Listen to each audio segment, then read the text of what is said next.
Hey man, subscribe to the channel, man. Look, hit that like button. I'm gonna explain everything to y'all. Just make sure you watch the whole video and comment as we go along, man. So look, I just want to bring to y'all attention, man, the fact that I think that Dolph was missing, and the fact that if he's in, let's say, all right, he's in Memphis, he's a superstar, right? And he's in his own hood. And if he's supposed to be back in Memphis, and technically, if they're saying he wasn't missing, why is there no other Snapchats, Instagram, Facebooks of actual Dolph fans seeing Dolph in Memphis?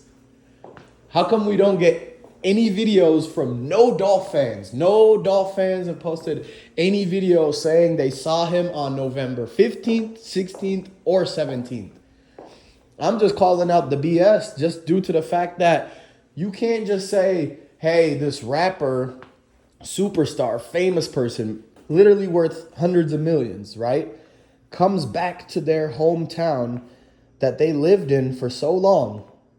And you're telling me I don't see any videos of any kind of event, any kind of Dolph outside, like eating food or anywhere like that. He's not seen anywhere. He wasn't seen buying no backwoods. Nobody, I literally spoke with everybody. I called damn near every liquor store in Memphis and Arkansas. And they said that Dolph had not come in to get any bottles at all like that year, right? And then I called all the smoke shops in there, and I said, hey, I know Dolph be getting backwoods and Dutches and sodas and Jolly Ranchers and things like that. And I called dang near all the smoke shops in Memphis, and I asked them, hey guys, did you guys see Dolph or Snoop Bands or Key Glock or anybody with any kind of ties to PRE coming in to buy any backwoods or Dutches or anything like that, like they normally would on any given day? And they said, actually, that's strange because we haven't had nobody coming by no backwoods. He said Dolph or Key Glock and bought zero backwoods that week. And Snoop Bands didn't buy any backwoods that week. Why is that? Like, and how is it that if Dolph had, how many fans do you think Dolph has? Dolph probably has millions of fans, tens of millions of fans. Okay?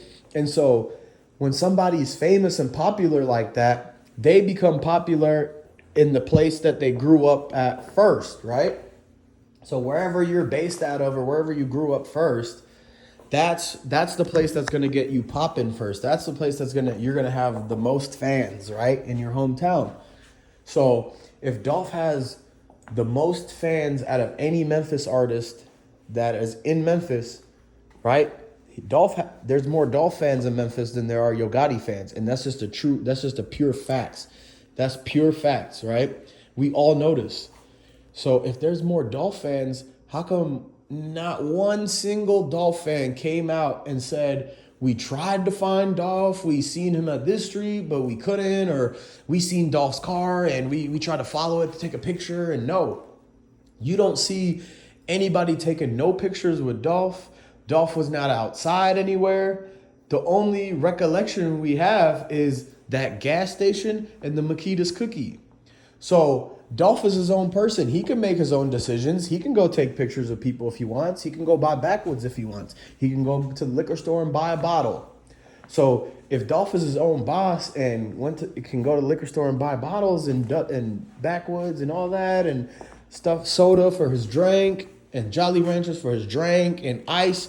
In his video, 100 Shots, he's literally in front of a liquor store having the kids go in with $100 bill just to buy a cup of ice in backwoods and backwoods, and then he tell them to keep the rest of the 90 something dollars and change, right?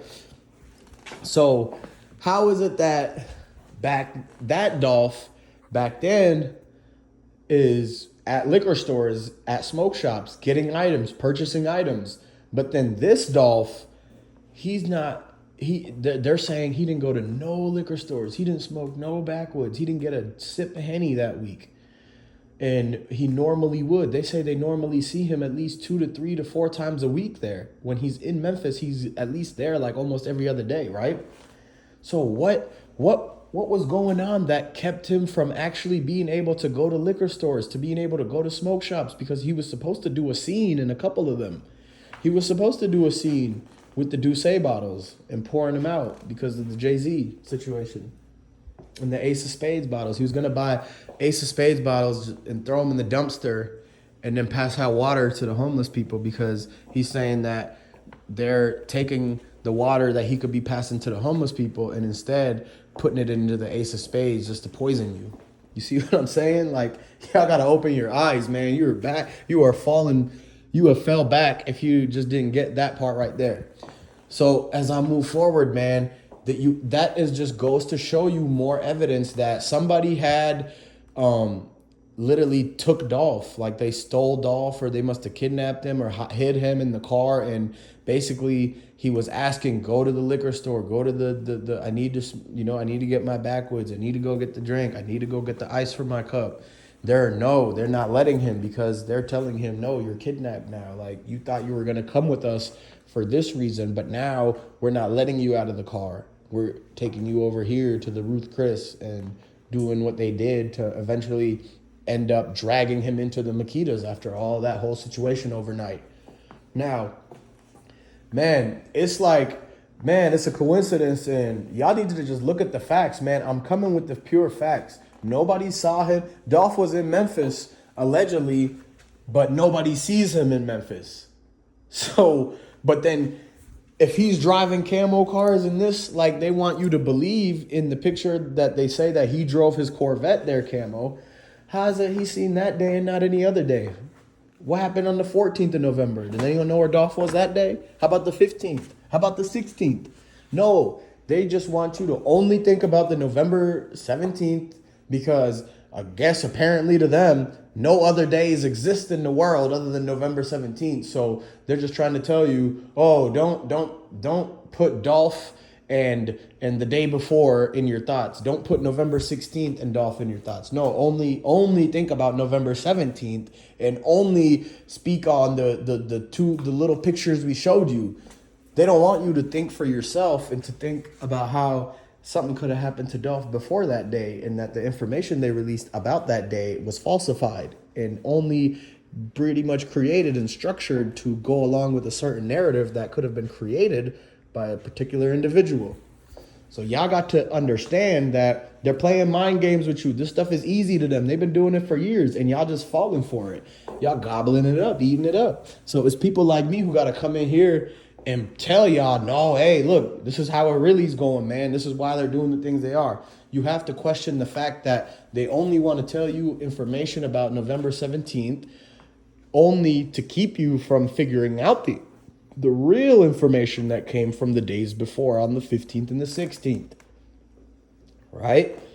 So that's the thing.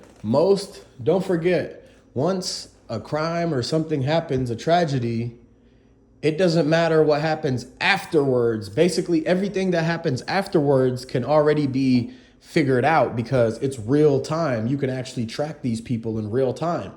But everything that happened before said event or crime or whatever, right? Everything that happened before is all the real meat to it, all the real juicy stuff, because it's the evidence leading up to prove what happened. So y'all got to realize why the breakdowns are so critical, G. The breakdowns are so important because you have to break down the information that led to what happened, instead of looking at what happened and then looking at the reactions, the after. No, you want to take a look at what happened and really, really, really try to understand the before and really paint the picture for yourself. That way you can figure out what you need to do so that in the after, it never happens again. And in the after, you can figure out exactly who we need to track and where and what we need to do based on the information that came from the couple of days before the issues. So, man, I need y'all to subscribe to the channel. Go ahead and like this video. Comment down below what you think. And make sure you stay tuned for the next video.